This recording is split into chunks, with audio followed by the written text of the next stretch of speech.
Don Quixote, Volume 1, by Miguel de Cervantes Saavedra. Translated by John Ormsby. Part 8, Chapter 23. Of what befell Don Quixote in the Sierra Morena, which was one of the rarest adventures related in this veracious history. Seeing himself served in this way, Don Quixote said to his squire, "I have always heard it said, Sancho, that to do good to boors is to throw water into the sea. If I had believed thy words, I should have avoided this trouble. But it is done now. It is only to have patience and take warning for the future." "Your worship will take warning as much as I am a Turk," returned Sancho. "But, as you say, this mischief might have been avoided if you had believed me. Believe me now, and a still greater one will be avoided. For I will tell you chivalry is of no account with the Holy Brotherhood, and they don't care two maravedis for all the knights-errant in the world. And I can tell you I fancy I hear their arrows whistling past my ears this minute." "Thou art a coward by nature, Sancho," said Don Quixote. "But lest thou shouldst say I am obstinate, and that I never do as thou dost advise, this once I will take thy advice, and withdraw out of reach of that fury thou so dreadest. But it must be on one condition, that never, in life or in death, thou art to say to anyone that I retired, or withdrew from this danger out of fear, but only in compliance with thy entreaties. For if thou sayest otherwise, thou wilt lie therein. And from this time to that, and from that to this, I give thee lie, and say thou liest, and wilt lie every time thou thinkest or sayest it. And answer me not again.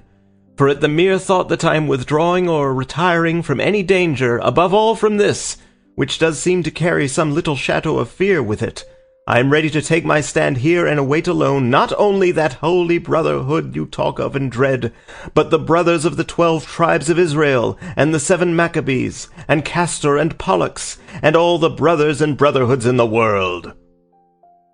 "Señor," replied Sancho, "to retire is not to flee, and there is no wisdom in waiting when danger outweighs hope, and it is the part of wise men to preserve themselves today for tomorrow, and not risk all in one day. And let me tell you, though I am a clown and a boor, I have got some notion of what they call safe conduct. So repent not of having taken my advice, but mount Rocinante if you can, and if not I will help you. And follow me, for my mother wit tells me we have more need of legs than hands just now." Don Quixote mounted without replying, and, Sancho leading the way on his ass, they entered the side of the Sierra Morena, which was close by, as it was Sancho's design to cross it entirely and come out again at El Viso or Almodovar del Campo, and hide for some days among its crags so as to escape the search of the Brotherhood should they come to look for them. He was encouraged in this by perceiving that the stock of provisions carried by the ass had come safe out of the fray with the galley slaves, a circumstance that he regarded as a miracle, seeing how they pillaged and ransacked. That night they reached the very heart of the Sierra Morena, where it seemed prudent to Sancho to pass the night and even some days, at least as many as the stores he carried might last, and so they encamped between 2 rocks and among some cork trees. But fatal destiny, which, according to the opinion of those who have not the light of the true faith, directs, arranges, and settles everything in its own way, so ordered it that Gines de Pasamonte, the famous knave and thief, who by the virtue and madness of Don Quixote had been released from the chain, driven by fear of the Holy Brotherhood, which he had good reason to dread, resolved to take hiding in the mountains, and his fate and fear led him to the same spot which Don Quixote and Sancho Panza had been led by theirs, just in time to recognize them and leave them to fall asleep. And as the wicked are always ungrateful, and necessity leads to evil doing, and immediate advantage overcomes all considerations of the future, Gines, who was neither grateful nor well-principled, made up his mind to steal Sancho Panza's ass, not troubling himself about Rocinante, as being a prize that was no good either to pledge or sell. While Sancho slept, he stole his ass, and before day dawned he was far out of reach. Aurora made her appearance, bringing gladness to the earth, but sadness to Sancho Panza, for he had found that his Dapple was missing, and seeing himself bereft of him, he began the saddest and most doleful lament in the world, so loud that Don Quixote awoke at his exclamations and heard him saying, O son of my bowels, born in my very house, my children's plaything, my wife's joy, the envy of my neighbours, relief of my burdens, and lastly half-supporter of myself, for with the 26 maravedis thou didst earn me daily, I met half my charges. Don Quixote, when he heard the lament and learned the cause, consoled Sancho with the best arguments he could, entreating him to be patient, and promising to give him a letter of exchange ordering 3 out of 5 ass-colts that he had at home to be given to him. Sancho took comfort at this, dried his tears, suppressed his sobs, and returned thanks for the kindness shown him by Don Quixote. He on his part was rejoiced to the heart on entering the mountains, as they seemed to him to be just the place for the adventures he was in quest of. They brought back to his memory the marvellous adventures that had befallen knights-errant in like solitudes and wilds, and he went along reflecting on these things, so absorbed and carried away by them that he had no thought for anything else. Nor had Sancho any other care, now that he fancied he was travelling in a safe quarter, than to satisfy his appetite with such remains as were left of the clerical spoils. And so he marched behind his master, laden with what Dapple used to carry, emptying the sack and packing his paunch, and so long as he could go that way, he would not have given a farthing to meet with another adventure. While so engaged, he raised his eyes and saw that his master had halted, and was trying with the point of his pike to lift some bulky object that lay upon the ground, on which he hastened to join him and help him if it were needful, and reached him just as with the point of the pike he was raising a saddle-pad with a valise attached to it, half or rather wholly rotten, and torn. But so heavy were they that Sancho had to help to take them up, and his master directed him to see what the valise contained. Sancho did so with great alacrity, and though the valise was secured by a chain and padlock, from its torn and rotten condition he was able to see its contents, which were 4 shirts of fine holland, and other articles of linen no less curious than clean. And in a handkerchief he found a good lot of gold crowns, and as soon as he saw them he exclaimed, "Blessed be all heaven for sending us an adventure that is good for something!" Searching further, he found a little memorandum book, richly bound. This Don Quixote asked of him, telling him to take the money and keep it for himself. Sancho kissed his hands for the favour, and cleared the valise of its linen, which he stowed away in the provision sack. Considering the whole matter, Don Quixote observed, "It seems to me, Sancho, and it is impossible it can be otherwise, that some strayed traveller must have crossed this sierra and been attacked and slain by footpads, who brought him to this remote spot to bury him." "That cannot be," answered Sancho, "because if they had been robbers they would not have left this money." "Thou art right," said Don Quixote, "and I cannot guess or explain what this may mean. But stay, let us see if in this memorandum book there is anything written by which we may be able to trace out or discover what we want to know." He opened it, and the first thing he found in it, written roughly but in a very good hand, was a sonnet, and reading it aloud that Sancho might hear it, he found that it ran as follows. Sonnet. Or love is lacking in intelligence, or to the height of cruelty attains, or else it is my doom to suffer pains beyond the measure due to my offence. But if love be a god, it follows thence that he knows all, and certain it remains no god loves cruelty. Then who ordains this penance that enthralls while it torments? It were a falsehood, Chloe, thee to name. Such evil with such goodness cannot live, and against heaven I dare not charge the blame. I know only it is my fate to die. To him who knows not whence his malady, a miracle alone a cure can give.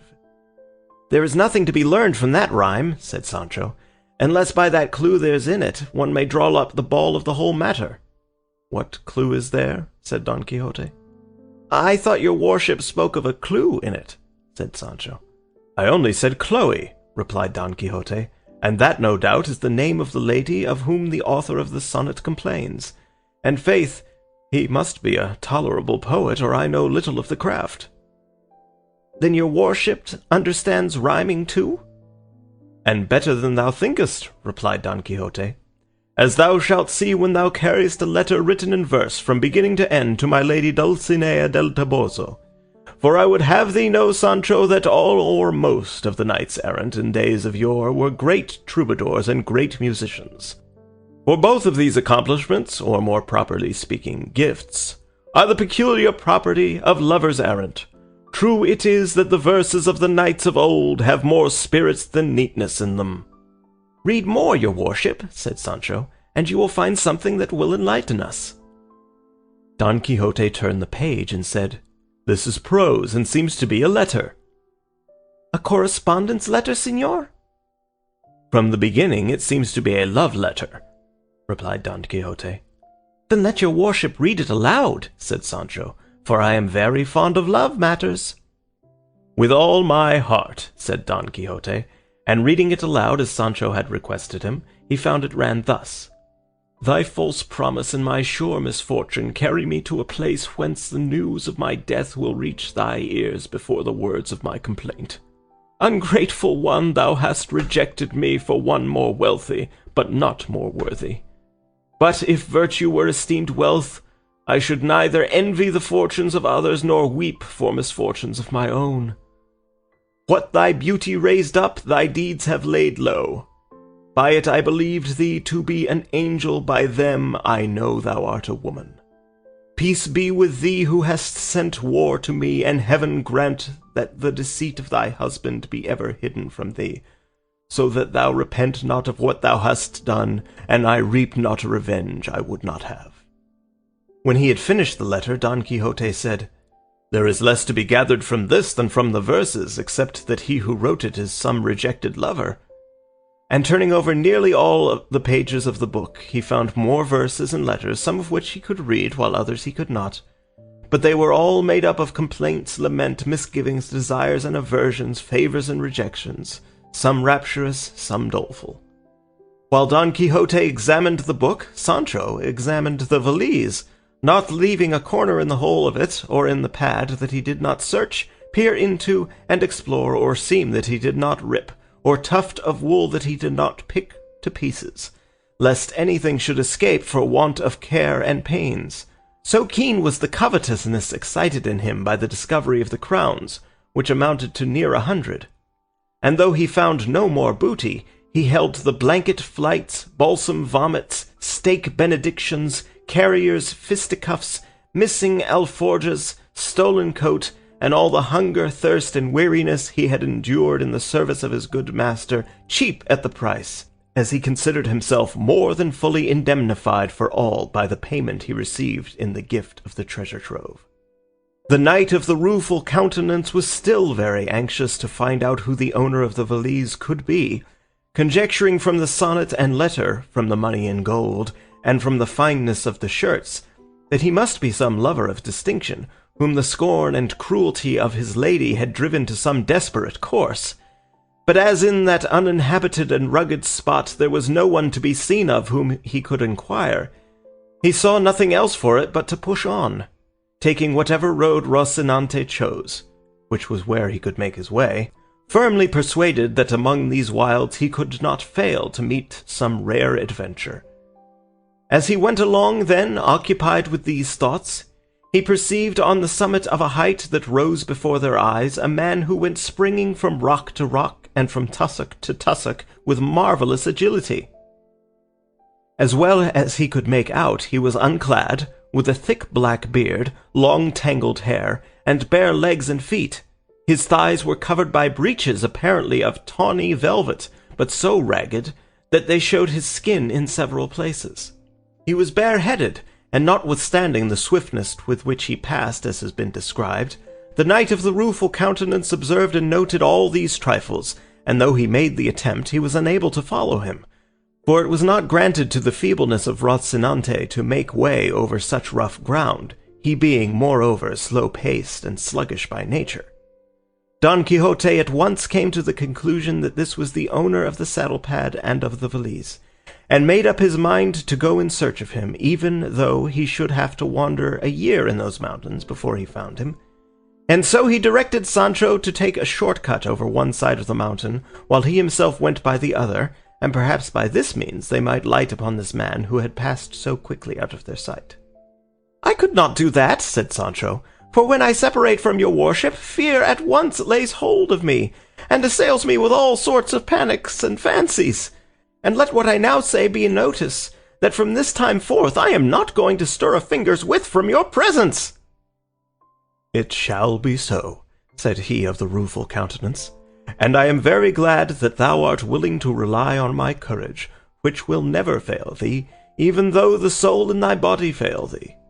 So come on now behind me slowly as well thou canst, and make lanterns of thine eyes.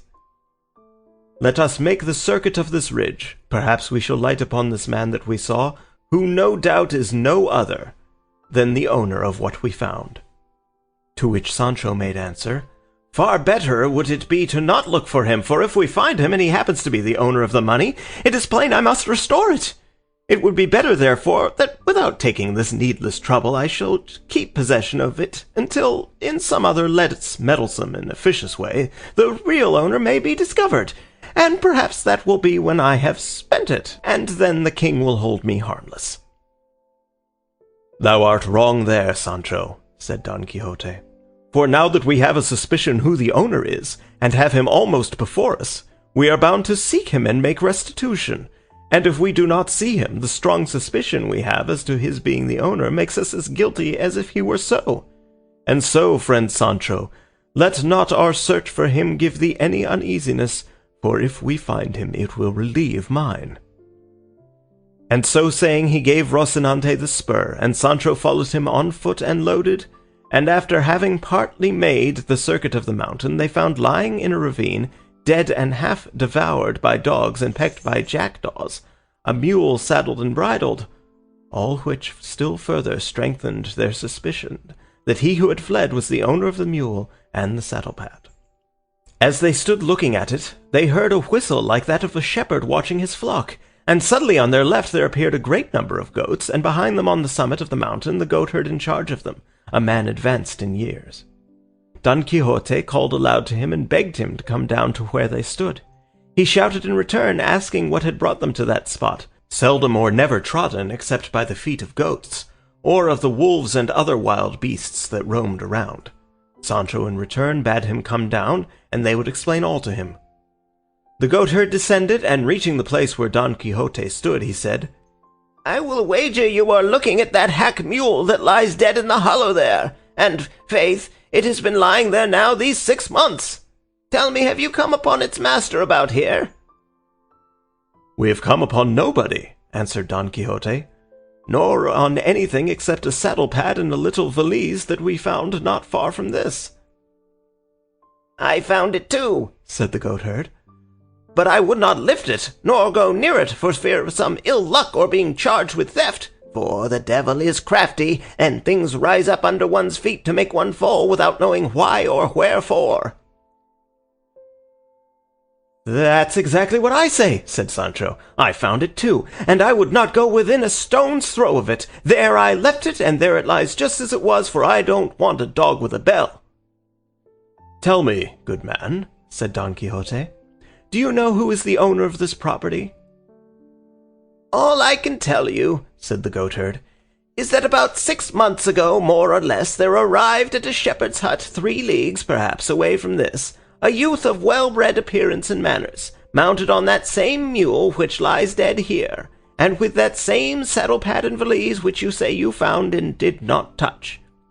He asked us what part of the Sierra was the most rugged and retired. We told him that it was where we now are, and so in truth it is, for if you push on half a league farther, perhaps you will not be able to find your way out. And I am wondering how you managed to come here, for there is no road or path that leads to this spot.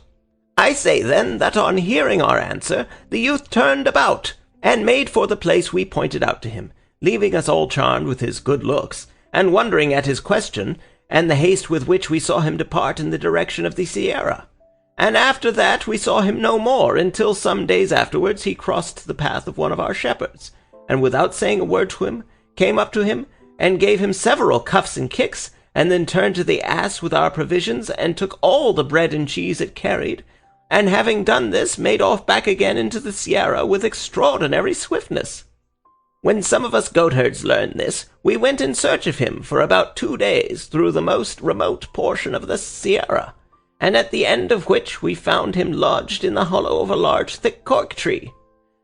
He came out to meet us with great gentleness, with his dress now torn and his face so disfigured and burned by the sun, that we hardly recognized him, but that his clothes, though torn, convinced us, from the recollection we had of them, that he was the person we were looking for. He saluted us courteously, and in a few well-spoken words told us not to wonder at seeing him going about in this guise, as it was binding upon him in order that he might work out a penance which for his many sins had been imposed upon him. We asked him to tell us who he was, but we were never able to find out from him. We begged of him, too, when he was in want of food, which he could not do without, to tell us where we should find him, as we would bring it to him with all good will and readiness. Or if this were not his taste, at least to come and ask it of us and not take it by force from the shepherds. He thanked us for the offer, begged pardon for the late assault, and promised for the future to ask it in God's name without offering violence to anybody. As for fixed abode, he said he had no other than that which chance offered wherever night might overtake him. And his words ended in an outburst of weeping so bitter that we who listened to him must have been very stones had we not joined him in it, comparing what we saw of him the first time with what we saw now. For, as I said, he was a graceful and gracious youth, and in his courteous and polished language showed himself to be of good birth and courtly breeding, and rustics as we were that listened to him, even to our rusticity his gentle bearing sufficed to make it plain. But in the midst of his conversation he stopped and became silent, keeping his eyes fixed upon the ground for some time, during which we stood still, waiting anxiously to see what would come of this abstraction. And with no little pity, for from his behaviour, now staring at the ground with fixed gaze and eyes wide open without moving an eyelid, again closing them, compressing his lips and raising his eyebrows, we could perceive plainly that a fit of madness of some kind had come upon him. And before long he showed that what we imagined was the truth, for he arose in a fury from the ground where he had thrown himself, and attacked the first he found near him with such rage and fierceness that if we had not dragged him off him, he would have beaten or bitten him to death, all the while exclaiming, "O faithless Fernando, here, here thou shalt pay the penalty of the wrong thou hast done me. These hands shall tear out that heart of thine, abode and dwelling of all iniquity, but of deceit and fraud above all." And to these he added other words, all in effect upbraiding this Fernando, and charging him with treachery and faithlessness. We forced him to release his hold with no little difficulty, and without another word he left us, and rushing off plunged in among these brakes and brambles, so as to make it impossible for us to follow him. From this we suppose that madness comes upon him from time to time, and that someone called Fernando must have done him a wrong of a grievous nature, such as the condition to which it had brought him seemed to show. All this has been since then confirmed on those occasions, and they have been many, on which he has crossed our path, at one time to beg the shepherds to give him some of the food they carry, at another to take it from them by force. For when there is a fit of madness upon him, even though the shepherds offer it freely, he will not accept it, but snatches it from them by dint of blows. But when he is in his senses, he begs it for the love of God, courteously and civilly, and receives it with many thanks and not a few tears.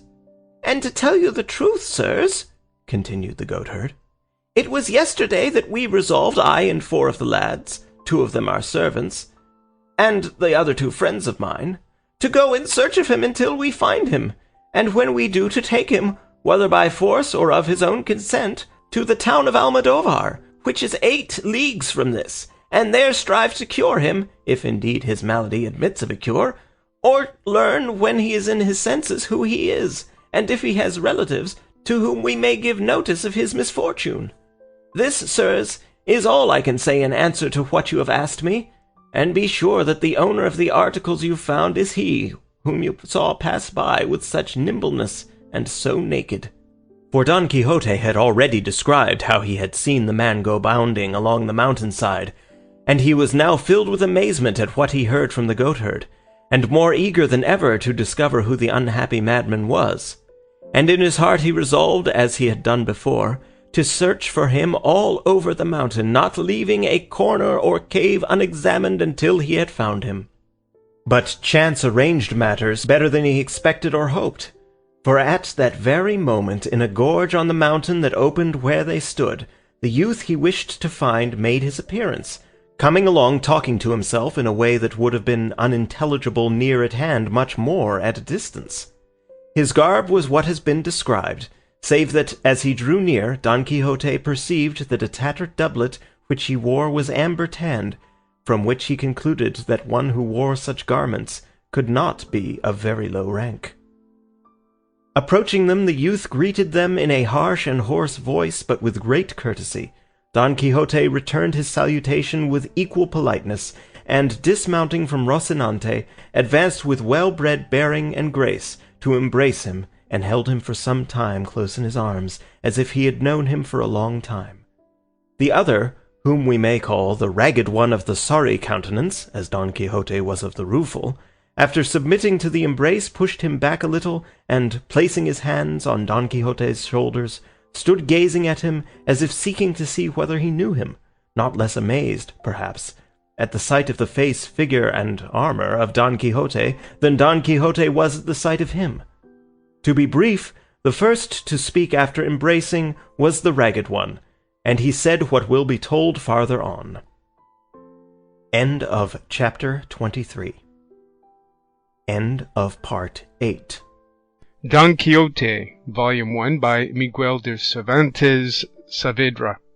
Translated by John Ormsby, Part 9, Chapters 24 to 27. Recording by Bob Foster, Montreal, Canada, May 30th, 2006. These 4 chapters are summarized as follows. Chapter 24, in which is continued the adventure of the Sierra Morena. Chapter 25, which treats of the strange things that happened to the stout knight of La Mancha in the Sierra Morena, and of his imitation of the penance of Beltenebros. Chapter 26, in which are continued the refinements wherewith Don Quixote played the part of a lover in the Sierra Morena. Chapter 27, of how the curate and the barber proceeded with their scheme, together with other matters worthy of record in this great history.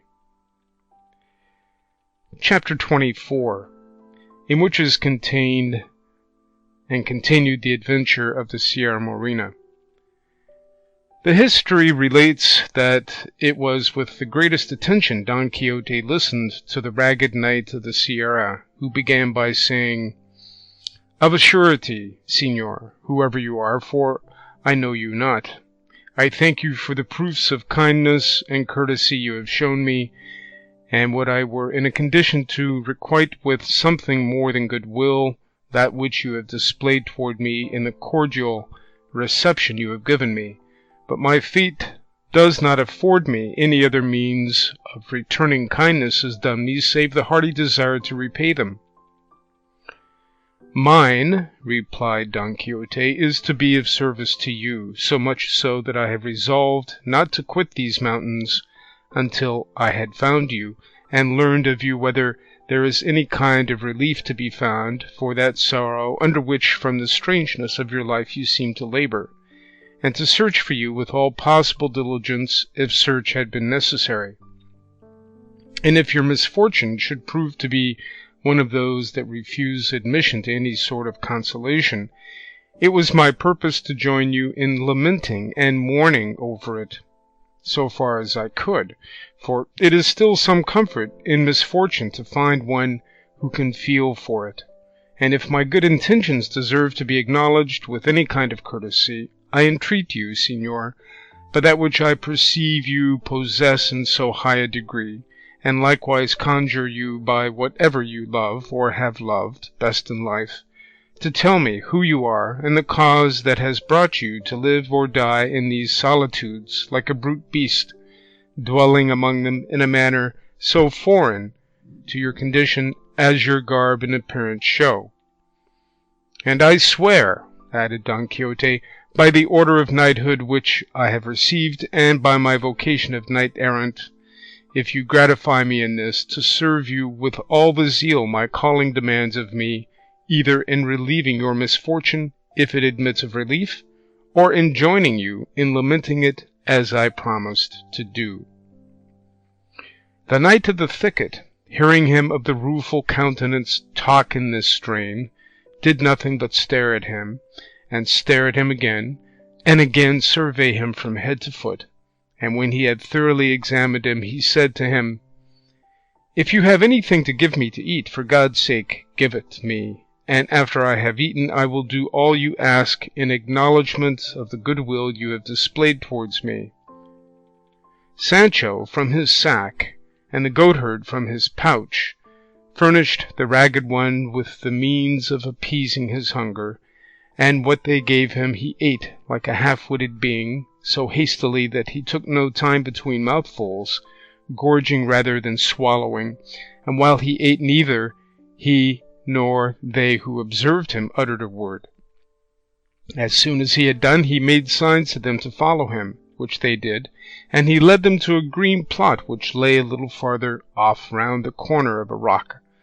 On reaching it, he stretched himself upon the grass, and the others did the same, all keeping silence, until the Ragged One, settling himself in his place, said, "If it is your wish, sirs, that I should disclose in a few words the surpassing extent of my misfortunes, you must promise not to break the thread of my sad story with any question or other interruption, for the instant you do so the tale I tell will come to an end." These words of the Ragged One reminded Don Quixote of the tale his squire had told him when he failed to keep count of the goats that had crossed the river, and the story remained unfinished. But to return to the Ragged One, he went on to say, "I give you this warning because I wish to pass briefly over the story of my misfortunes, for recalling them to memory only serves to add fresh ones, and the less you question me, the sooner shall I make an end of the recital, though I shall not omit to relate anything of importance in order fully to satisfy your curiosity." Don Quixote gave the promise for himself and the others, and with this assurance he began as follows. "My name is Cardenio, my birthplace one of the best cities of this Andalusia, my family noble, my parents rich, my misfortune so great that my parents must have wept and my family grieved over it, without being able by their wealth to lighten it.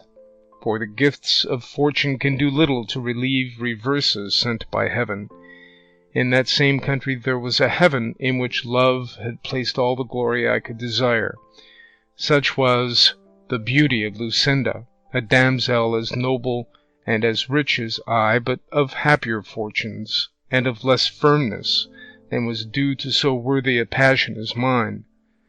This Lucinda I loved, worshipped, and adored from my earliest and tenderest years, and she loved me in all the innocence and sincerity of childhood. Our parents were aware of our feelings, and were not sorry to perceive them, for they saw clearly that as they ripened, they must lead at last to a marriage between us, a thing that seemed almost prearranged by the equality of our families and wealth.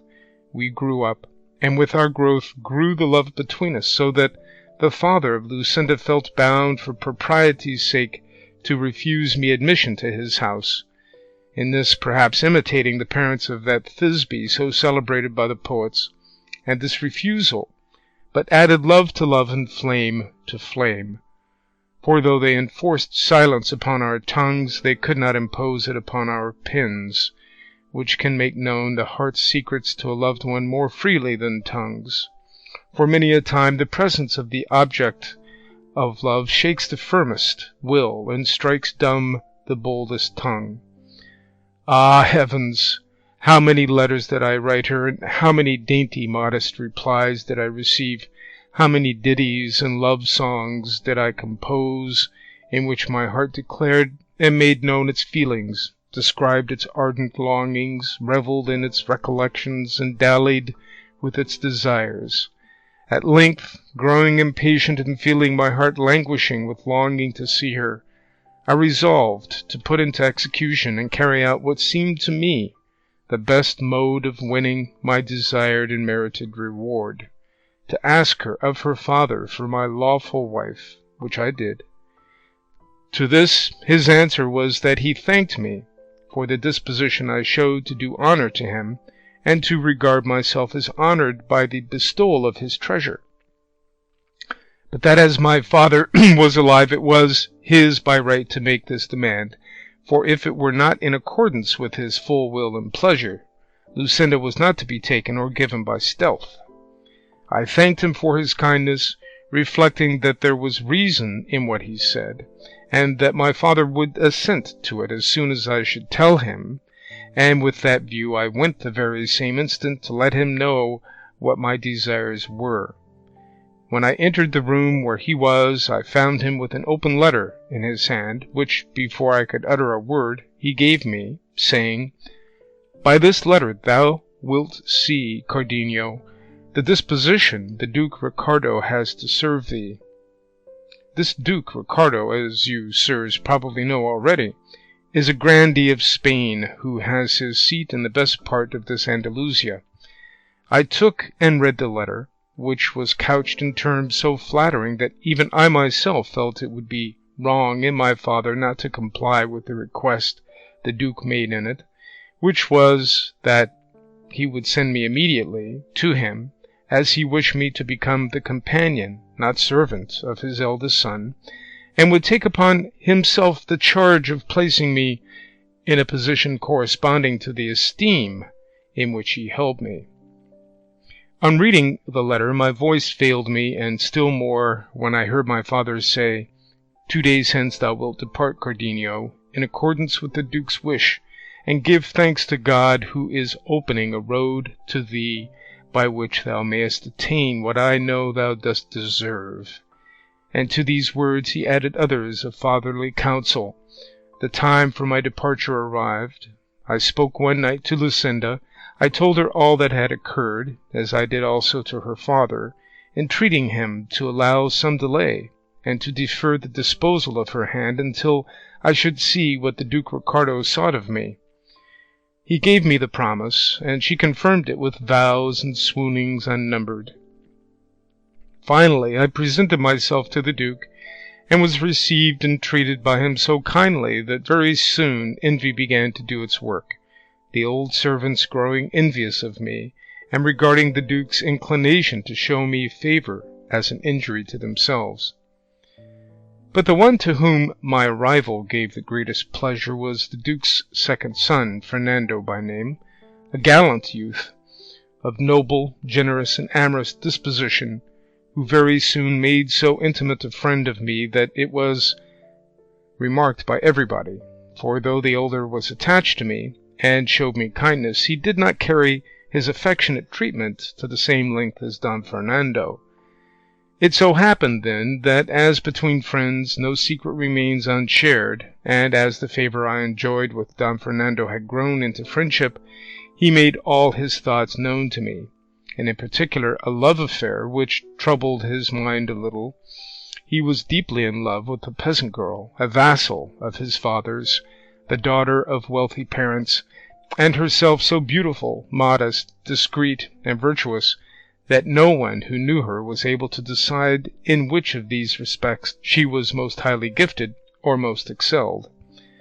The attractions of the fair peasant raised the passion of Don Fernando to such a point that, in order to gain his object and overcome her virtuous resolutions, he determined to pledge his word to her to become her husband, for to attempt it in any other way was to attempt an impossibility.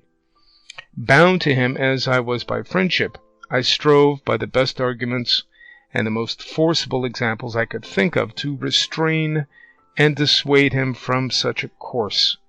But perceiving I produced no effect, I resolved to make the Duke Ricardo, his father, acquainted with the matter. But Don Fernando, being sharp-witted and shrewd, foresaw and apprehended this, perceiving that by my duty and as a good servant I was bound not to keep concealed a thing so much opposed to the honour of my lord the Duke, and so to mislead and deceive me.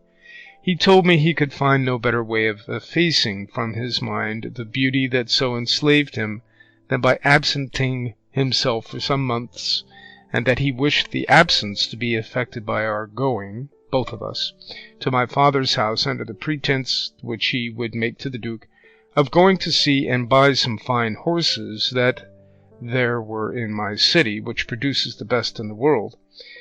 When I heard him say so, even if his resolution had not been so good a one, I should have hailed it as one of the happiest that could be imagined, prompted by my affection, seeing what a favourable chance and opportunity it offered me of returning to see my Lucinda. With this thought and wish I commended his idea, and encouraged his design, advising him to put it into execution as quickly as possible, as, in truth, absence produced its effect in spite of the most deeply rooted feelings. But, as afterwards appeared, when he said this to me, he had already enjoyed the peasant girl under the title of husband, and was waiting for an opportunity of making it known with safety to himself, being in dread of what his father the Duke would do when he came to know of his folly. It happened then that, as with young men, love is for the most part nothing more than appetite, which, as its final object is enjoyment, comes to an end on obtaining it, and that which seemed to be love takes to flight, as it cannot pass the limit fixed by nature, which fixes no limit to true love. What I mean is that after Don Fernando had enjoyed this peasant girl, his passion subsided and his eagerness cooled, and if at first he feigned a wish to absent himself in order to cure his love, he was now in reality anxious to go to avoid keeping his promise. The Duke gave him permission, and ordered me to accompany him. We arrived at my city, and my father gave him the reception due to his rank. I saw Lucinda without delay, and though it had not been dead or deadened, my love gathered fresh life. To my sorrow, I told the story of it to Don Fernando, for I thought that in virtue of the great friendship he bore me, I was bound to conceal nothing from him. I extolled her beauty, her gaiety, her wit so warmly, that my praises excited in him a desire to see a damsel adorned by such attractions. To my misfortune, I yielded to it, showing her to him one night by the light of a taper, at a window where we used to talk to one another. As she appeared to him in her dressing gown, she drove all the beauties he had seen until then out of his recollection. Speech failed him, his head turned, he was spellbound, and in the end love-smitten, as you will see in the course of the story of my misfortune. And to inflame still further his passion, which he hid from me and revealed to heaven alone, it so happened that one day he found a note of hers entreating me to demand her of her father in marriage, so delicate, so modest, and so tender, that on reading it he told me that in Lucinda alone were combined all the charms of beauty and understanding that were distributed among all the other women in the world.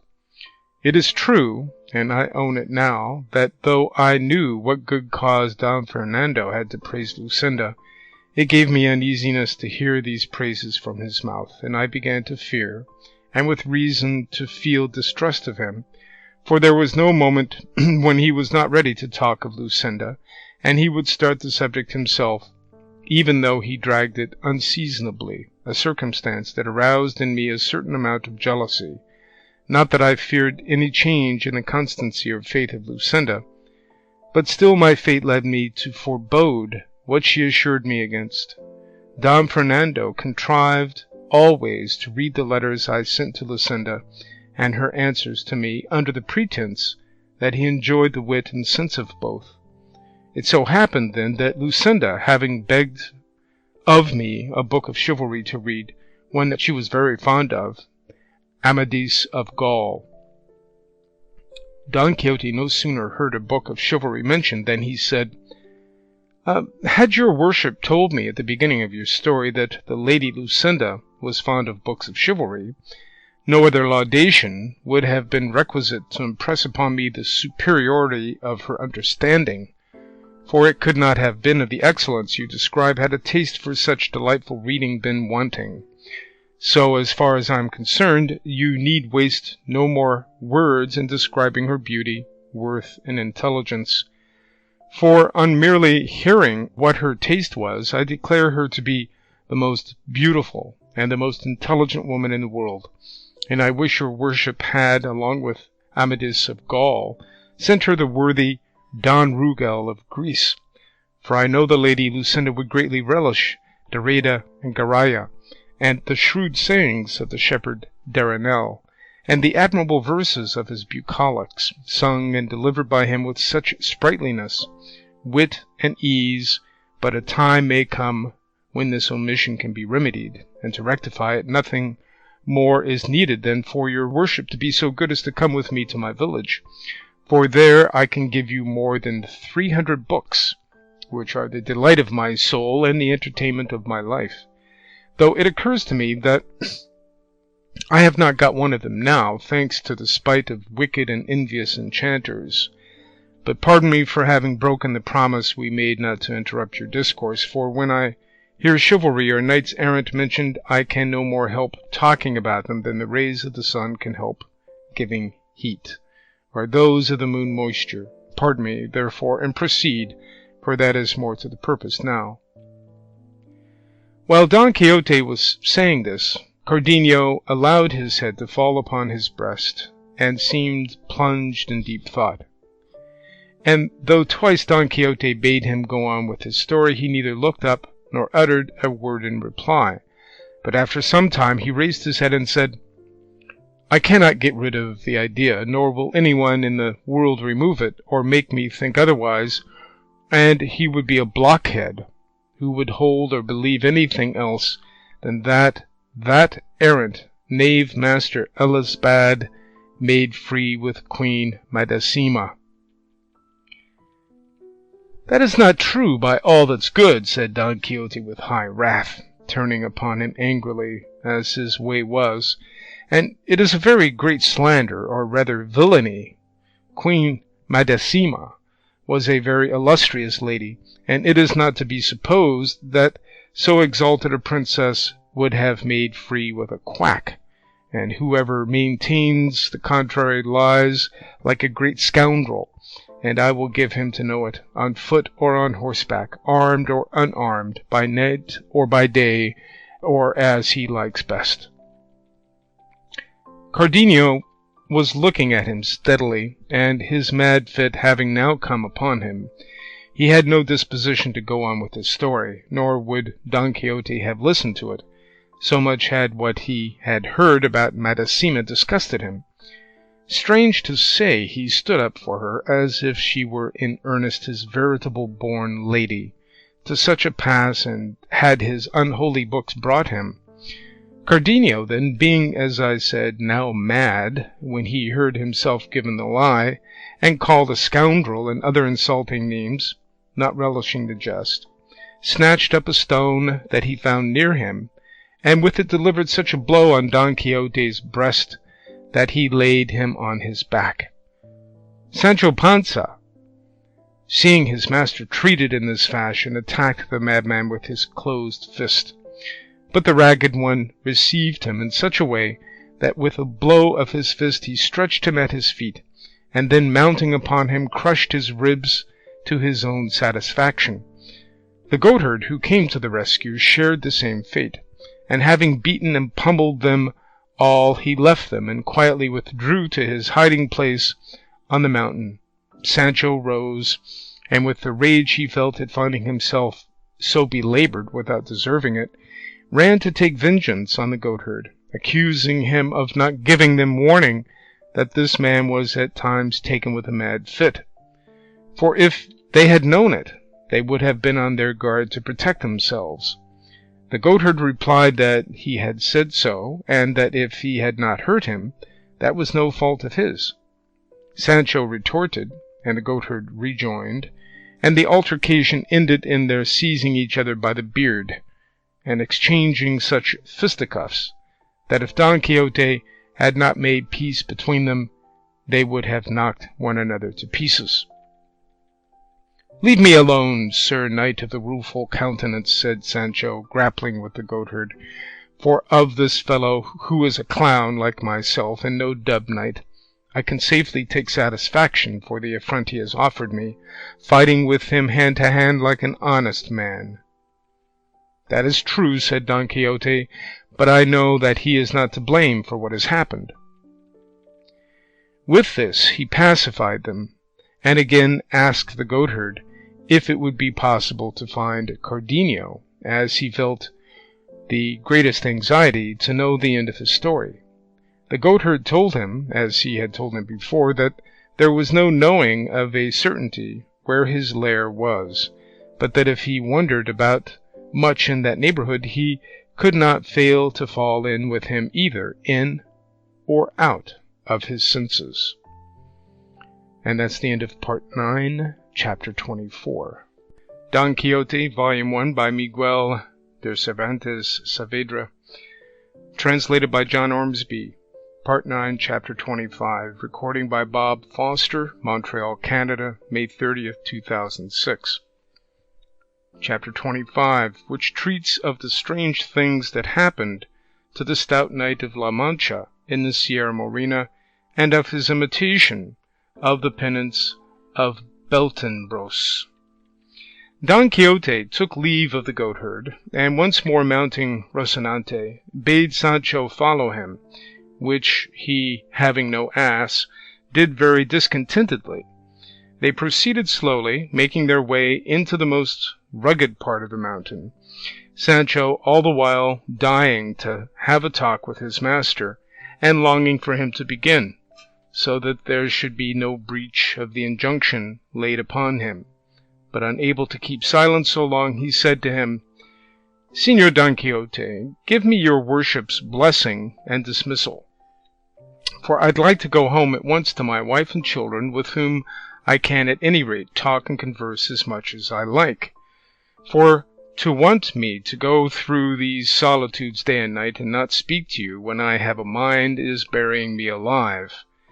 If luck would have it that animals spoke as they did in the days of QUIXOTE, it would not be so bad, because I could talk to Rocinante about whatever came into my head, and so put up with my ill fortune.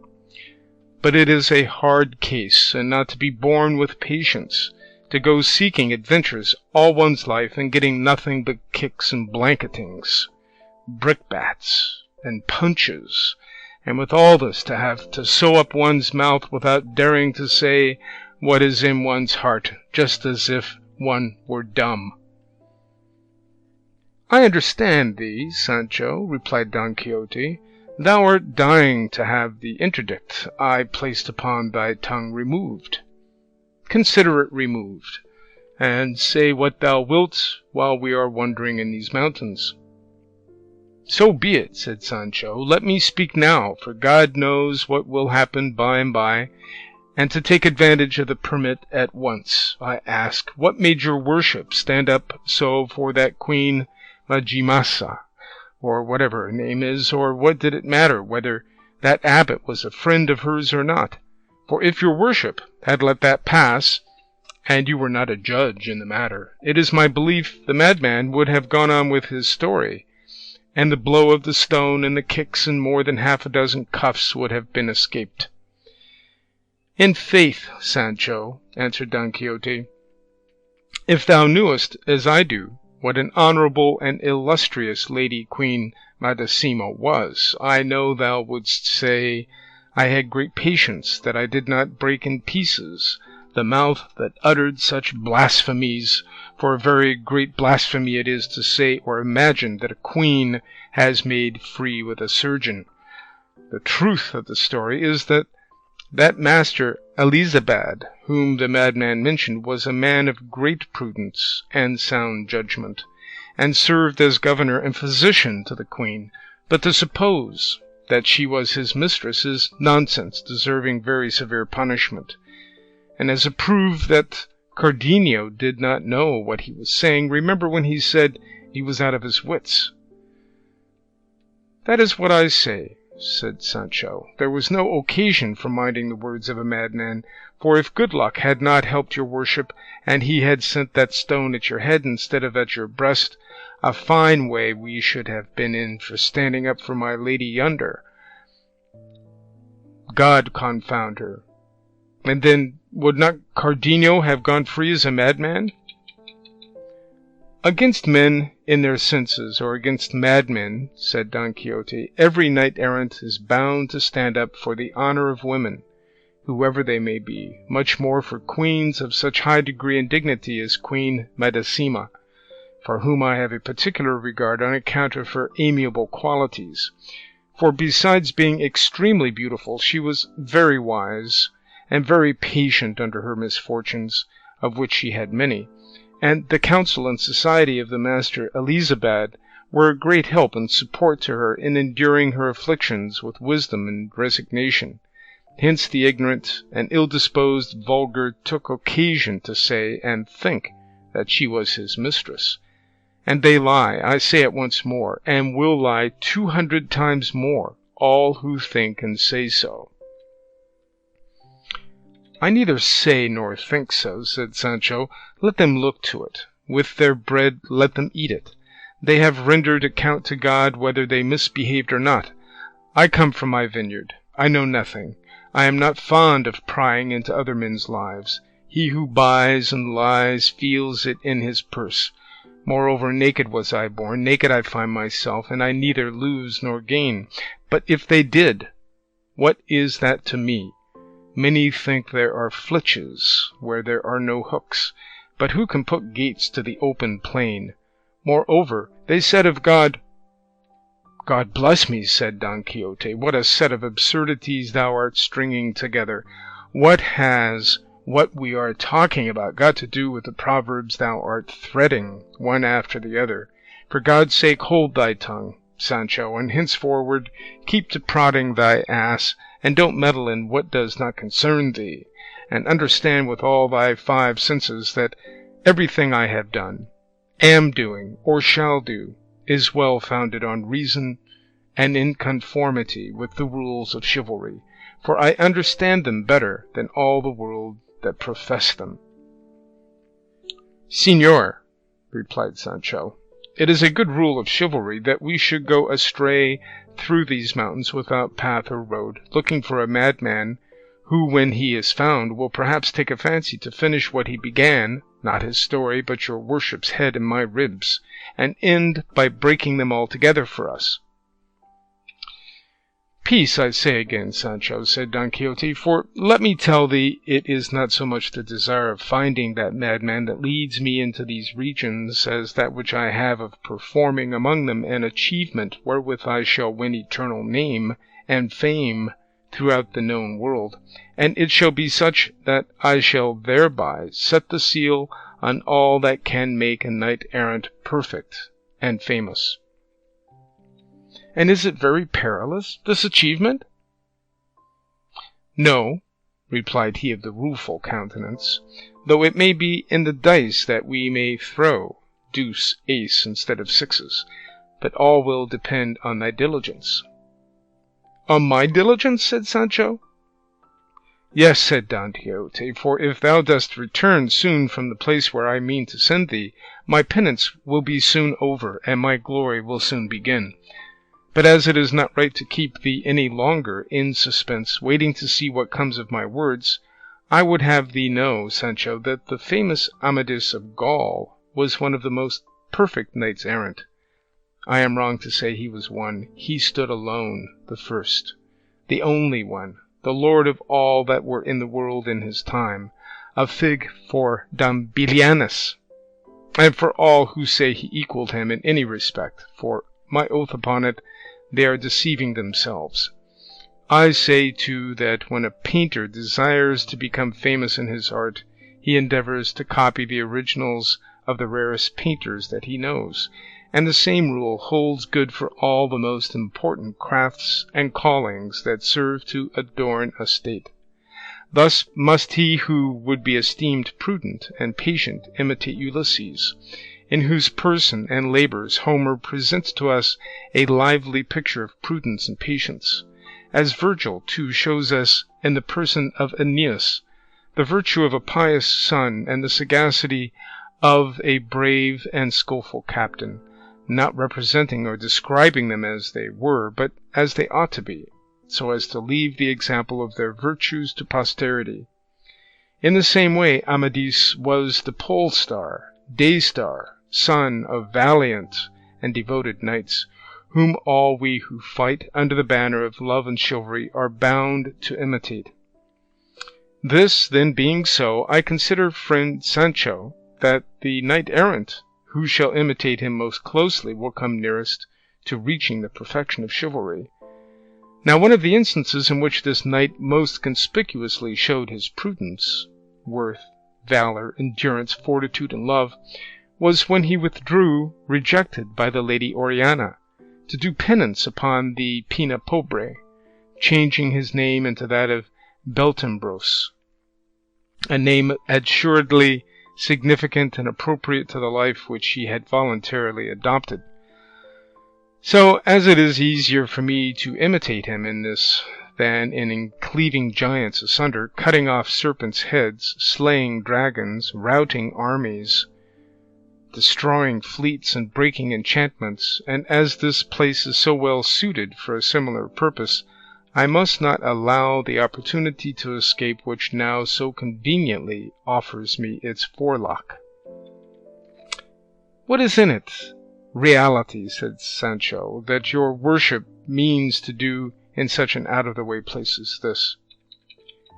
Have I not told thee, answered Don Quixote, that I mean to imitate Amadis here, playing the victim of despair, the madman, the maniac, so as at the same time to imitate the valiant Don Roland, when at the fountain he had evidence of the fair Angelica, having disgraced herself with Medoro, and through grief thereat went mad, and plucked up trees, troubled the waters of the clear springs, slew destroyed flocks, burned down huts, levelled houses, dragged mares after him, and perpetrated 100,000 other outrages worthy of everlasting renown and record.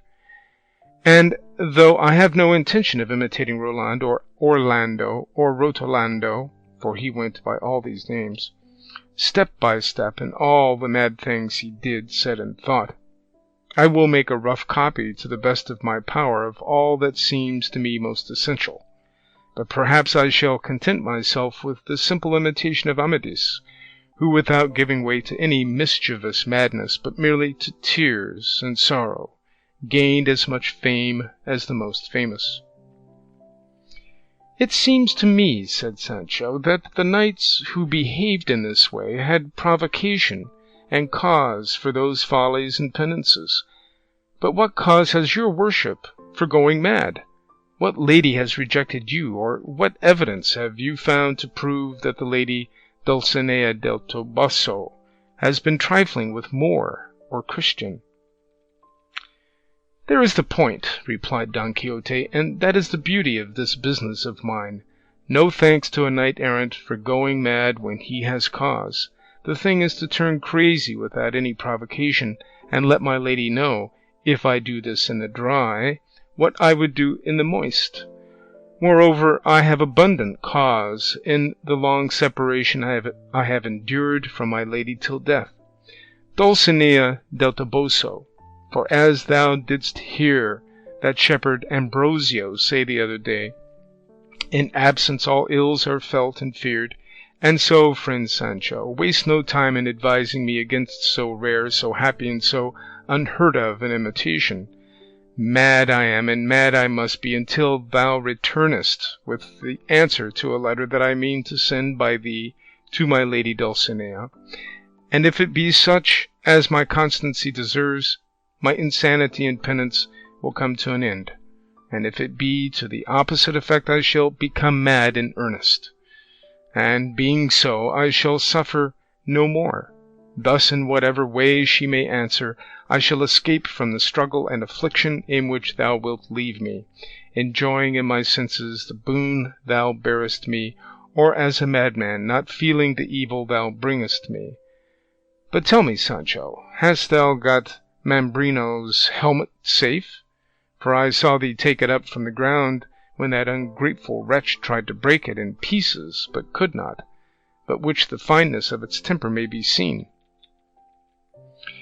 To which Sancho made answer, By the living God, Sir Knight of the Rueful Countenance, I cannot endure or bear with patience some of the things that your worship says, and from them I begin to suspect that all you tell me about chivalry, and winning kingdoms and empires, and giving islands, and bestowing other rewards and dignities after the custom of knights-errant, must be all made up of wind and lies, and all pigments or figments, or whatever we may call them.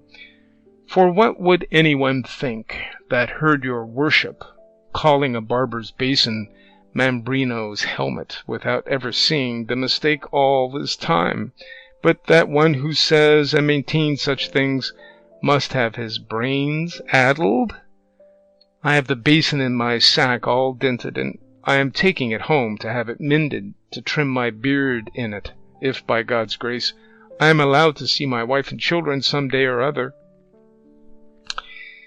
Look here, Sancho, said Don Quixote, by him thou didst swear by just now, I swear thou hast the most limited understanding that any squire in the world has or ever had.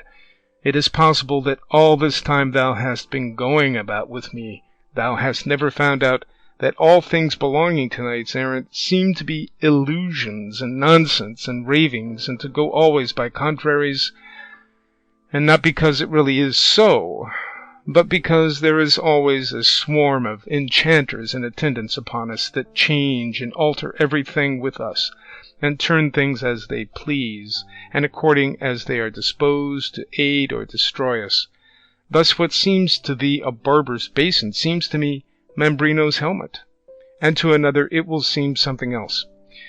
And rare foresight it was in this age who was on my side to make what is really and truly Mambrino's helmet seem a basin to everybody, for being held in such estimation as it is, all the world would pursue me to rob me of it.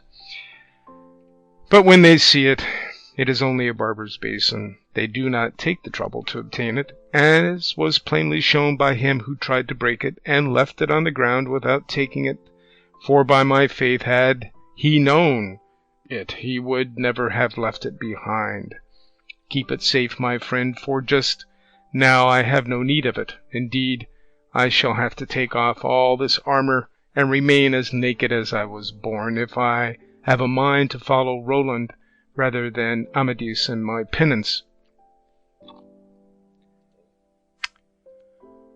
Thus talking, they reached the foot of a high mountain, which stood like an isolated peak among the others that surrounded it. Past its base there flowed a gentle brook. All around it spread a meadow so green and luxuriant that it was a delight to the eyes to look upon it, and forest trees in abundance, and shrubs and flowers, added to the charms of the spot. Upon this place the Knight of the Rueful Countenance fixed his choice for the performance of his penance, and as he beheld it, exclaimed in a loud voice, as though he were out of his senses, "This is the place, O ye heavens, that I select and choose for bewailing the misfortune in which ye yourselves have plunged me. This is the spot where the overflowings of mine eyes shall swell the waters of yon little brook, and my deep and endless sighs shall stir unceasingly the leaves of these mountain trees, in testimony and token of the pain my persecuted heart is suffering. O ye rural deities, whoever ye be that haunt this lone spot, give ear to the complaint of a wretched lover whom long absence and brooding jealousy have driven to bewail his fate among these wilds, and complain of the hard heart of that fair and ungrateful one, the end and limit of all human beauty. O ye wood nymphs and dryads that dwell in the thickets of the forest, so may the nimble wanton satyrs by whom ye are vainly wooed never disturb your sweet repose. Help me to lament my hard fate, or at least weary not at listening to it. O Dulcinea del Toboso, day of my night, glory of my pain, guide of my path, star of my fortune, so may heaven grant thee in full all thou seekest of it, bethink thee of the place and condition to which absence from thee has brought me, and make that return in kindness that is due to my fidelity. O lonely trees that from this day forward shall bear me company in my solitude, give me some sign by the gentle movement of your boughs that my presence is not distasteful to you. O thou, my squire, pleasant companion in my prosperous and adverse fortunes, fix well in thy memory what thou shalt see me do here, so that thou mayest relate and report it to the sole cause of all. And so saying, he dismounted from Rocinante, and in an instant relieved him of saddle and bridle, and giving him a slap on the croup, said, He gives thee freedom who was bereft of it himself. O steed, as excellent indeed as thou art unfortunate in thy lot, begone where thou wilt, for thou bearest written on thy forehead that neither Astolfo's hippogriff, nor the famed Frontino that cost Bradamante so dear could equal thee in speed. Seeing this, Sancho said, Good luck to him who has saved us the trouble of stripping the pack-saddle off Dapple. By my faith he would not have gone without a slap on the croup, and something said in his praise, though if he were here I would not let any one strip him, for there would be no occasion, as he had nothing of the lover or victim of despair about him, inasmuch as his master, which I was, while it was God's pleasure, was nothing of the sort. And indeed, Sir Knight of the Rueful Countenance, if my departure and your worship's madness are to come off in earnest, it will be as well to saddle Rocinante again, in order that he may supply the want of Dapple, because it will save me time in going and returning, for if I go on foot, I don't know when I shall get there or when I shall get back, as I am, in truth, a bad walker. I declare, Sancho, returned Don Quixote, it shall be as thou wilt, for thy plan does not seem to me a bad one, and 3 days hence thou wilt depart, for I wish thee to observe in the meantime what I do and say for her sake, that thou mayest be able to tell it. But what more have I to see besides what I have seen? Said Sancho. Much thou knowest about it, said Don Quixote. I have now got to tear up my garments, to scatter about my armor, knock my head against these rocks, and more of the same sort of thing, which thou must witness. For the love of God, said Sancho, be careful, your worship, how you give yourself those knocks on the head, for you may come across such a rock, and in such a way that the very first may put an end to the whole contrivance of this penance, and I should think, if indeed knocks on the head seem necessary to you, and this business cannot be done without them, you might be content, as the whole thing is feigned, and counterfeit, and in joke, you might be content, I say, with giving them to yourself in the water, or against something soft, like cotton, and leave it all to me, for I'll tell my lady that your worship knocked your head against a point of rock harder than a diamond. I thank thee for thy good intentions, friend Sancho, answered Don Quixote, but I would have thee know that all these things I am doing are not in joke, but very much in earnest, for anything else would be a transgression of the ordinances of chivalry, which forbid us to tell any lie whatever, under the penalties due to apostasy, and to do one thing instead of another is just the same as lying, so my knocks on the head must be real, solid, and valid, without anything sophisticated or fanciful about them, and it will be needful to leave me some lint to dress my wounds, since fortune has compelled us to do without the balsam we lost. It was worse losing the ass, replied Sancho, for with him lint and all were lost, but I beg of your worship not to remind me again of that accursed liquor, for my soul, not to say my stomach, turns at hearing the very name of it, and I beg of you too to reckon as past the 3 days you allowed me for seeing the mad things you do, for I take them as seen already, and pronounced upon, and I will tell wonderful stories to my lady, so write the letter and send me off at once, for I long to return and take your worship out of this purgatory where I am leaving you." "Purgatory dost thou call it, Sancho?" said Don Quixote. "Rather call it hell, or even worse if there be anything worse." "For one who is in hell," said Sancho, "nulla est retentio, as I have heard say." "I do not understand what retentio means," says Don Quixote. "Retentio," answered Sancho, "means that whoever is in hell never comes nor can come out of it, which will be the opposite case with your worship, or my legs will be idle.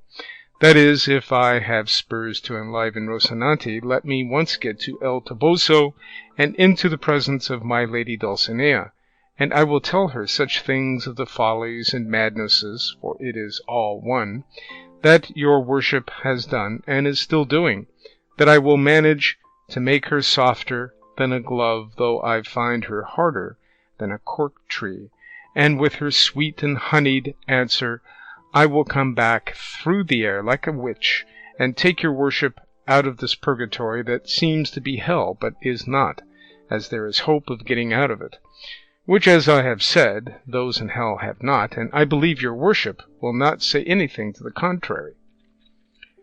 "That is true," said he of the rueful countenance, "but how shall we manage to write the letter?"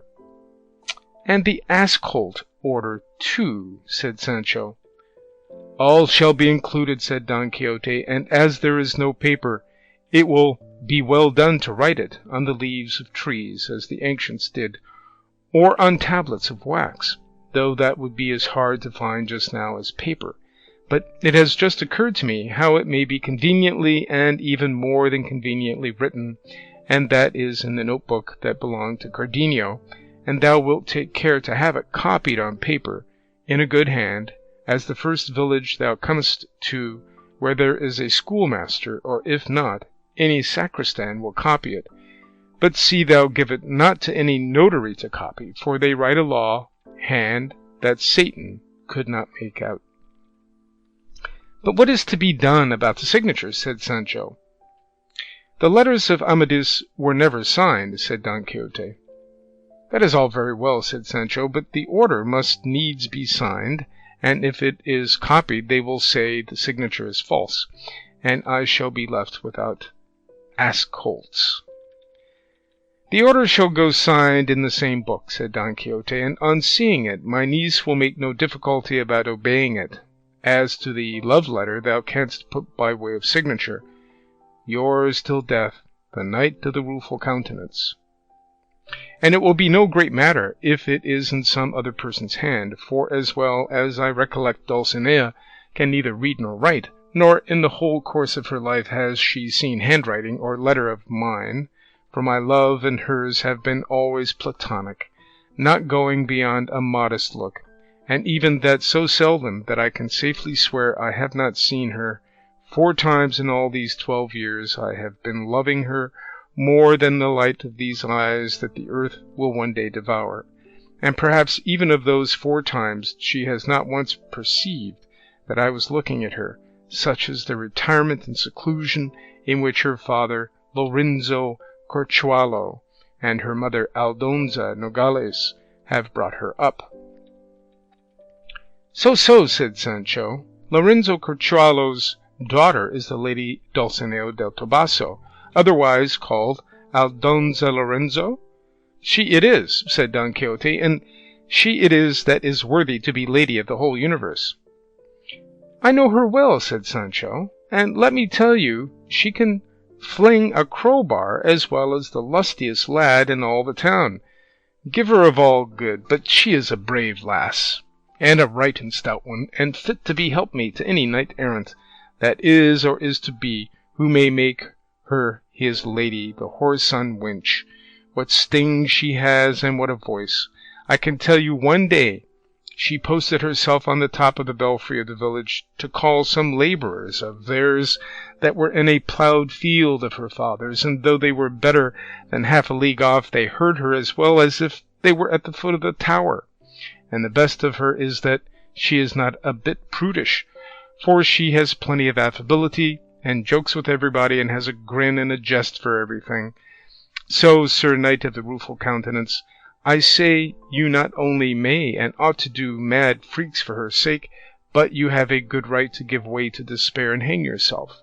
And no one knows of it, but will say you did well, though the devil should take you. And I wish I were on my road already, simply to see her, for it is many a day since I saw her, and she must be altered by this time, for going about the fields always, and the sun and the air spoil women's looks greatly. But I must own the truth to your worship. Señor Don Quixote, until now I have been under a great mistake, for I believed truly and honestly that the lady Dulcinea must be some princess your worship was in love with, or some person great enough to deserve the rich presents you have sent her, such as the Biscayan and the galley slaves, and many more, no doubt, for your worship must have won many victories in the time when I was not yet your squire. But all things considered, what good can it do the Lady Aldonza Lorenzo, the Lady Dulcinea del Toboso, to have the vanquished your worship sends or will send coming to her, and going down on their knees before her? Because maybe when they came she'd be hackling flax or threshing on the threshing floor, and they'd be ashamed to see her, and she'd laugh or resent the present. End of Part 9, Chapter 25, Part 1. Don Quixote, Volume 1, by Miguel de Cervantes, Saavedra, translated by John Ormsby, Part 9, Chapter 25, continued. Recording by Bob Foster, Montreal, Canada, May 30th, 2006. I have before now told thee many times, Sancho, said Don Quixote, that thou art a mighty great chatterer, and that with a blunt wit thou art always striving at sharpness.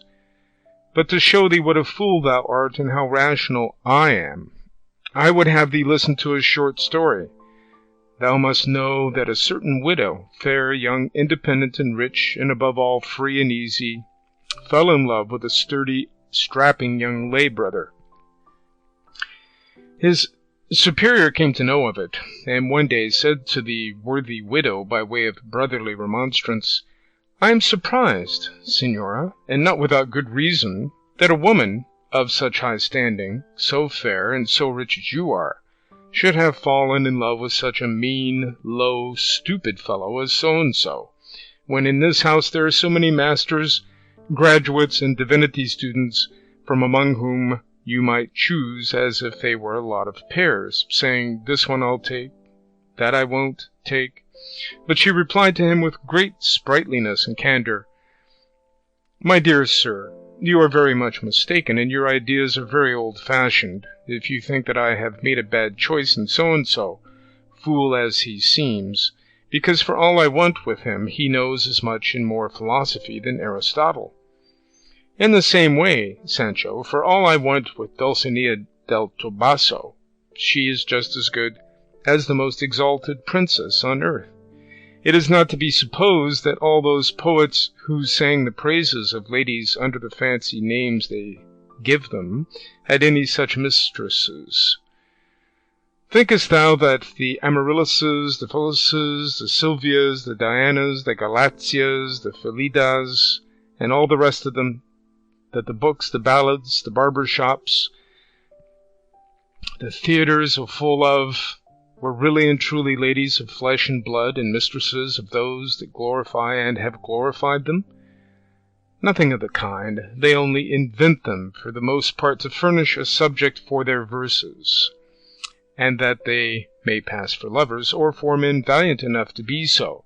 And so it suffices me to think and believe that the good Aldonza Lorenzo is fair and virtuous, and as to her pedigree, it is very little matter, for no one will examine into it for the purpose of conferring any order upon her, and I, for my part, reckon her the most exalted princess in the world. For thou shouldst know, Sancho, if thou dost not know, that two things alone beyond all others are incentives to love, and these are great beauty and a good name, and these two things are to be found in Dulcinea in the highest degree, for in beauty no one equals her, and a good name few approach her, And to put the whole thing in a nutshell, I persuade myself that all I say is as I say, neither more nor less, and I picture her in my imagination as I would have her to be, as well in beauty as in condition.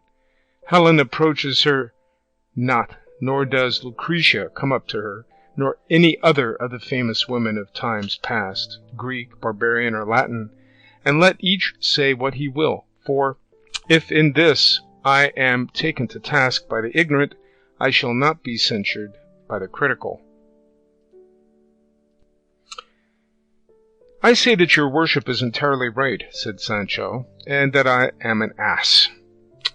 But I know not how the name of ass came into my mouth, for a rope is not to be mentioned in the house of him who has been hanged. But now for the letter, and then God be with you, I'm off. Don Quixote took out the notebook, and retiring to one side, very deliberately began to write the letter, and when he had finished it, he called to Sancho, saying he wished to read it to him, so that he might commit it to memory, in case of losing it on the road, for with evil fortune, like his, anything might be apprehended. To which Sancho replied, Write it 2 or 3 times there in the book, and give it to me, and I will carry it very carefully, because to expect me to keep it in my memory is all nonsense, for I have such a bad one that I often forget my own name. But for all that, repeat it to me as I shall like to hear it, for surely it will run as if it was in print. Listen, said Don Quixote, this is what it says.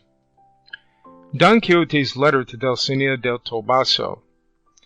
Sovereign and exalted lady, the pierced by the point of absence, the wounded to the heart's core, sends thee, sweetest Dulcinea del Toboso, the health that he himself enjoys not.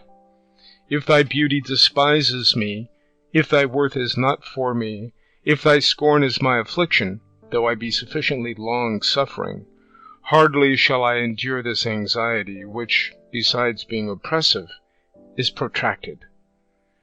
My good squire Sancho will relate to thee in full, fair ingrate, dear enemy, the condition to which I am reduced on thy account. If it be thy pleasure to give me relief, I am thine. If not, do as may be pleasing to thee, for by ending my life I shall satisfy thy cruelty and my desire. Thine till death, the Knight of the Rueful Countenance. By the life of my father, said Sancho, when he heard the letter, it is the loftiest thing I have ever heard. Body of me, how your worship says everything as you like in it, and how well you fit in the Knight of the Rueful Countenance into the signature. I declare your worship is indeed the very devil, and there is nothing you don't know. Everything is needed for the calling I follow, said Don Quixote. Now then, said Sancho, let your worship put the order for the 3 ass-colts on the other side, and sign it very plainly, that they may recognize it at first sight. With all my heart, said Don Quixote, and as he had written it, he read it to this effect. Mistress Niece, by this first of ass-colts, please pay to Sancho Panza, my squire, 3 of the 5 I left at home in your charge. Said 3 ass-colts to be paid and delivered for the same number received here in hand, which upon this and upon his receipt shall be duly paid. Done in the heart of the Sierra Morena, the 27th of August of this present year. That will do, said Sancho. Now let your worship sign it. There is no need to sign it, said Don Quixote, but merely to put my flourish, which is the same as a signature, and enough for 3 asses, or even 300. I can trust your worship, returned Sancho. Let me go and saddle Rocinante, and be ready to give me your blessing, for I mean to go at once without seeing the fooleries your worship is going to do. I'll say I saw you do so many that she will not want any more. At any rate, Sancho, said Don Quixote, I should like, and there is reason for it, I should like thee, I say, to see me stripped to the skin and performing a dozen or 2 of insanities, which I can get done in less than half an hour, for having seen them with thine own eyes, thou canst then safely swear to the rest that thou wouldst add, and I promise thee thou wilt not tell of as many as I mean to perform." "For the love of God, master mine," said Sancho, "let me not see your worship stripped, for it will sorely grieve me, and I shall not be able to keep from tears, and my head aches so withal I shed last night for Dapple, that I am not fit to begin any fresh weeping. But if it is your worship's pleasure that I should see some insanities, do them in your clothes, short ones, and such as come readiest to hand.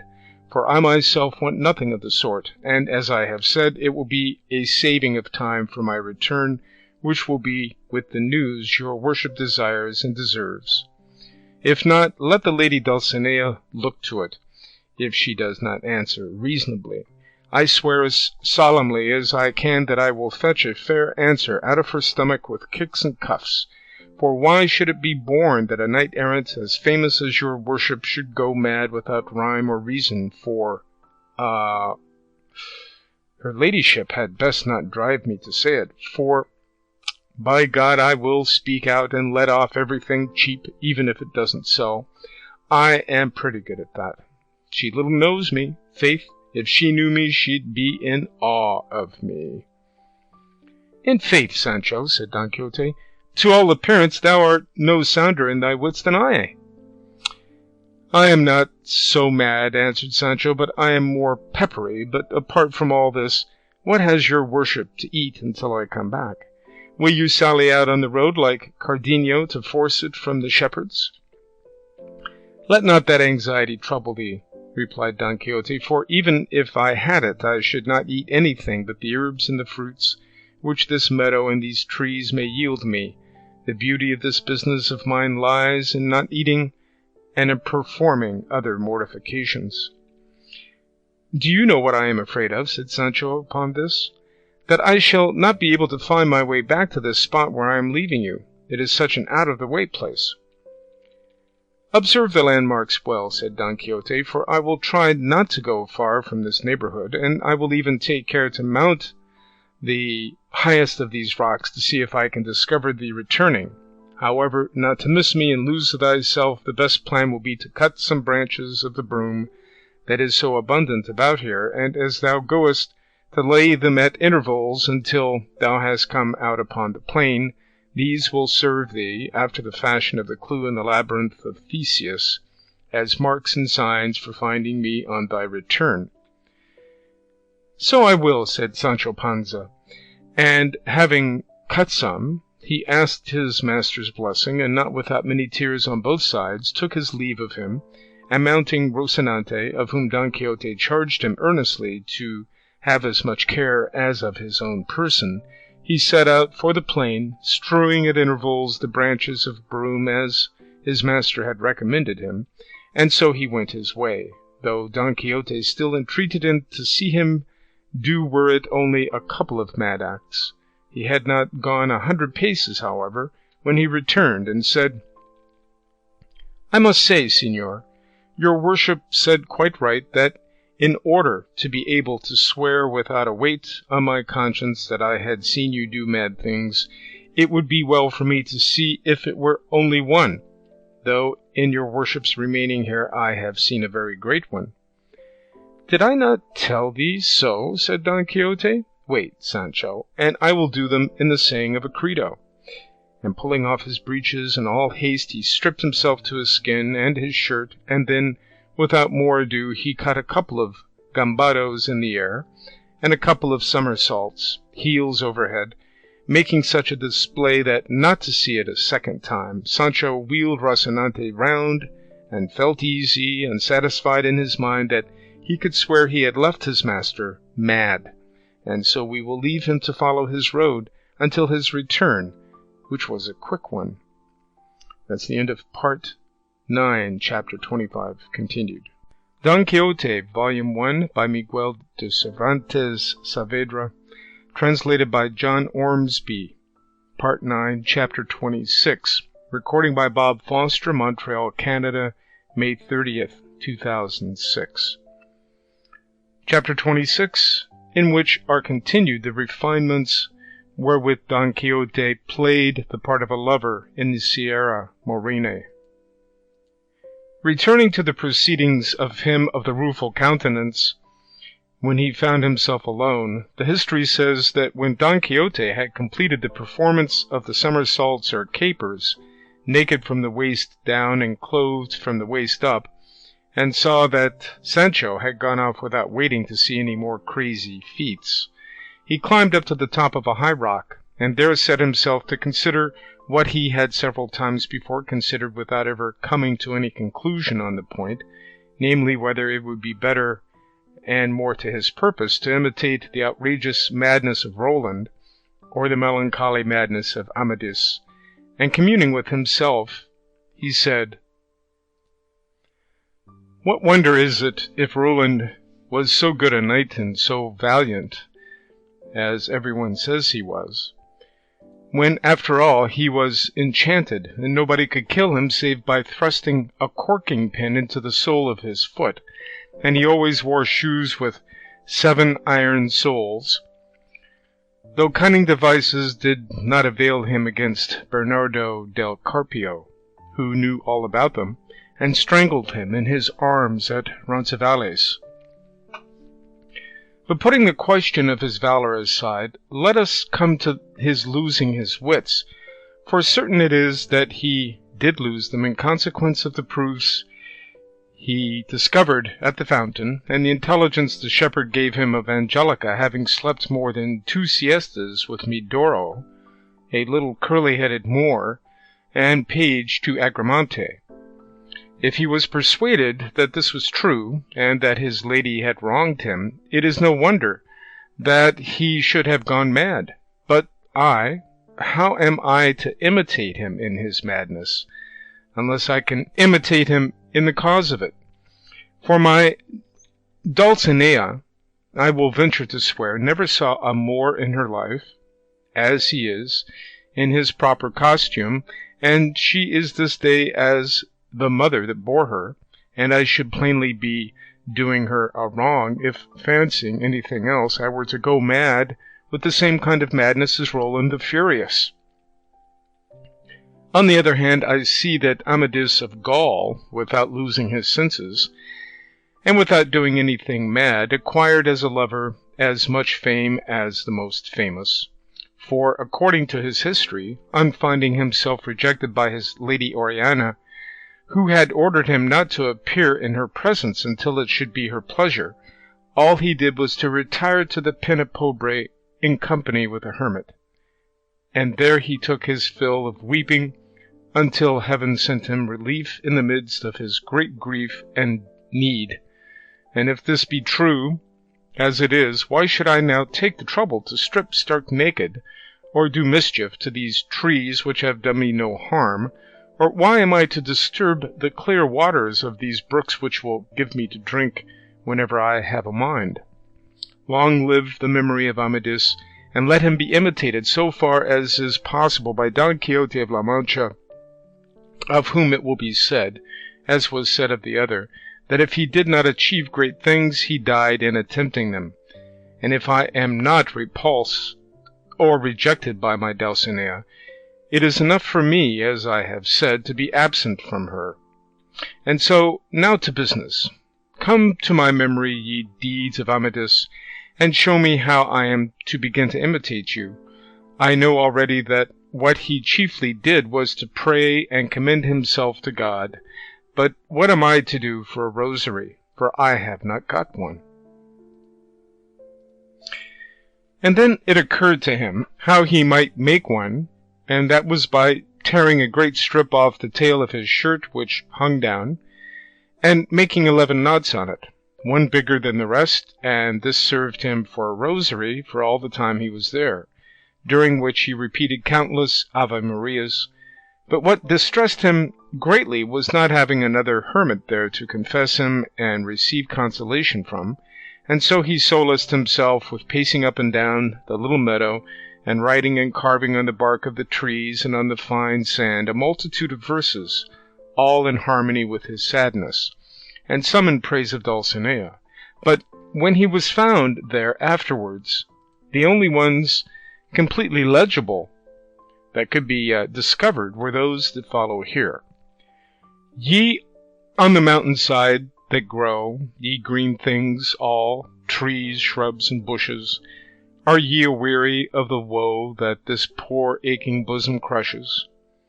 If it disturb you, and I owe some reparation, it may be a defence for me to let you know Don Quixote's tears are on the flow, and all for distant Dulcinea del Toboso.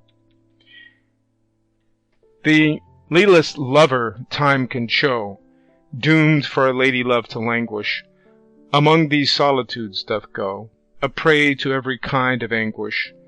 Why love should like a spiteful foe thus use him, he hath no idea.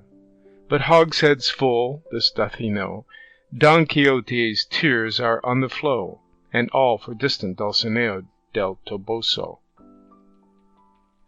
Adventure-seeking doth he go, up rugged heights, down rocky valleys.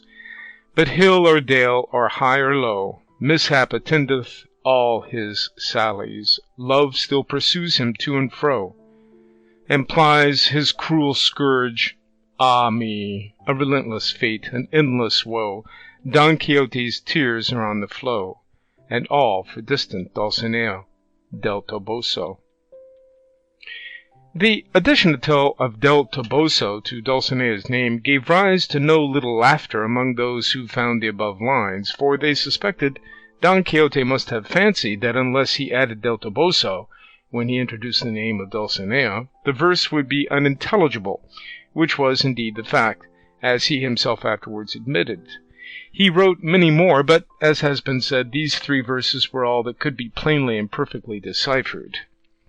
In this way, and in sighing and calling on the fauns and satyrs of the woods, and the nymphs of the streams, and echo moist and mournful to answer, console, and hear him, as well as in looking for herbs to sustain him, he passed his time until Sancho's return, and had that been delayed 3 weeks, as it was 3 days, the knight of the rueful countenance would have worn such an altered countenance that the mother that bore him would not have known him, and here it will be well to leave him, wrapped up in sighs and verses, to relate how Sancho Panza fared on his mission.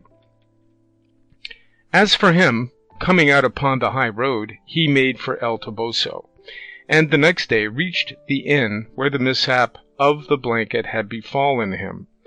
As soon as he recognized it, he felt as if he were once more living through the air, and he could not bring himself to enter it, though it was an hour when he might well have done so, for it was dinner time, and he longed to taste something hot, as it had been all cold fare with him for many days past. This craving drove him to draw near to the inn, still undecided whether to go in or not, and as he was hesitating there, came out 2 persons who at once recognized him, and said one to the other, "Signor licentiate, is not he on the horse there, Sancho Panza, who our adventurer's housekeeper told us went off with her master as esquire?"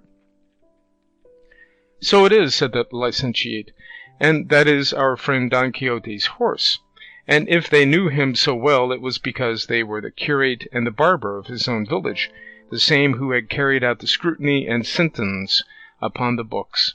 And as soon as they recognized Sancho Panza and Rocinante, being anxious to hear of Don Quixote, they approached, and calling him by his name, the curate said, 'Friend Sancho Panza, where is your master?' Sancho recognized him at once, and determined to keep secret the place and circumstances where and under which he had left his master, so he replied that his master was engaged in a certain quarter on a certain matter of great importance to him, which he could not disclose for the eyes in his head. 'Nay, nay,' said the barber, 'if you don't tell us where he is, Sancho Panza, we will suspect, as we suspect already, that you have murdered and robbed him, for here you are mounted on his horse. In fact, you must produce the master of the hack, or else take the consequences.' 'There is no need of threats with me,' said Sancho, 'for I am not a man to rob or murder anybody. Let his own fate, or God who made him, kill each one, My master is engaged very much to his taste doing penance in the midst of these mountains." And then, offhand and without stopping, he told them how he had left him, what adventures had befallen him, and how he was carrying a letter to the Lady Dulcinea del Toboso, the daughter of Lorenzo Corchuelo, with whom he was over head and ears in love.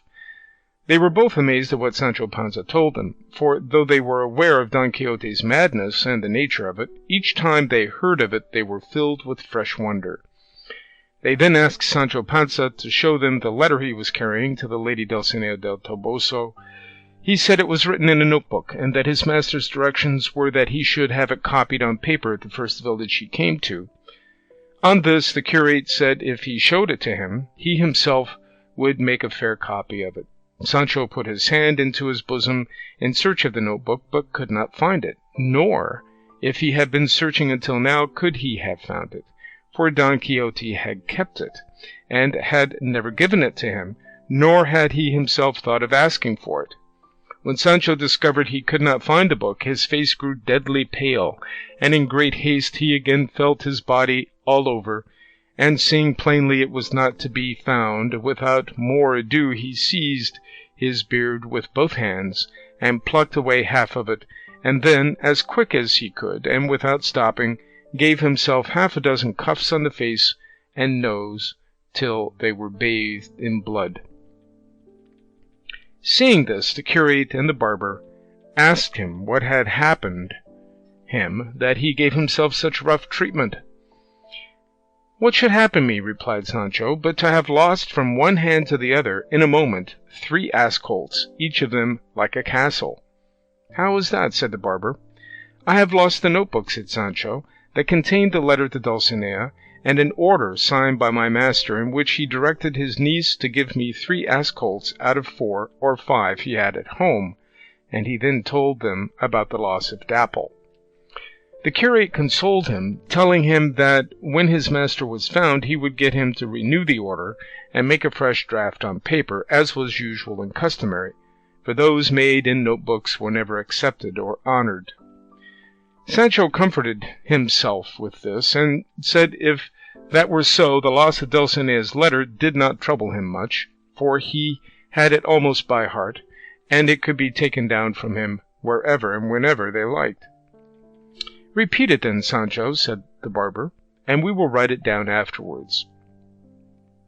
Sancho Panza stopped to scratch his head to bring back the letter to his memory, and balanced himself now on one foot, now the other, one moment staring at the ground, the next at the sky, and after having half gnawed off the end of a finger, and kept them in suspense waiting for him to begin, he said, after a long pause, "By God, Señor Licentiate, devil a thing can I recollect of the letter, but it said at the beginning, 'Exalted and scrubbing lady.'" "It cannot have said scrubbing," said the barber, "but superhuman or sovereign."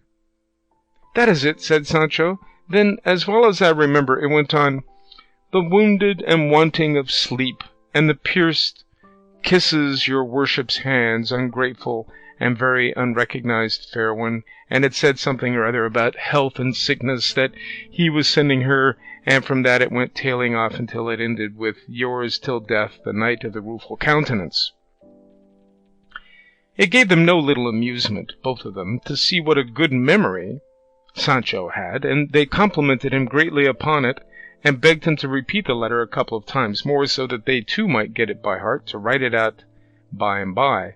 Sancho repeated it 3 times, and as he did, uttered 3,000 more absurdities.